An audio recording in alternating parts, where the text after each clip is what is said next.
Jangan lupa subscribe and like.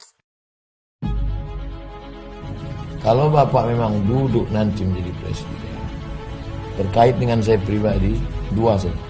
Pertama, jangan Bapak undang saya ke istana. Biarkan saya berdakwah masuk ke dalam hutan. Karena memang saya dari awal saya orang kampung, saya masuk hutan ke hutan. Yang kedua, yang Bapak beri saya jabatan. Apa? Saya tak kaya, tak ada duit saya untuk ngasih apa-apa. Batas dua saja. Pertama, dakwah ini supaya bahagia, supaya Bapak menyebarkan keharuman.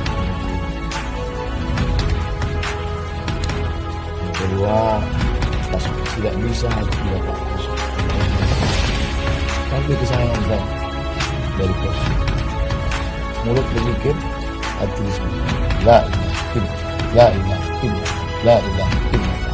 Apa yang terjadi setelah ini? Kesalahan.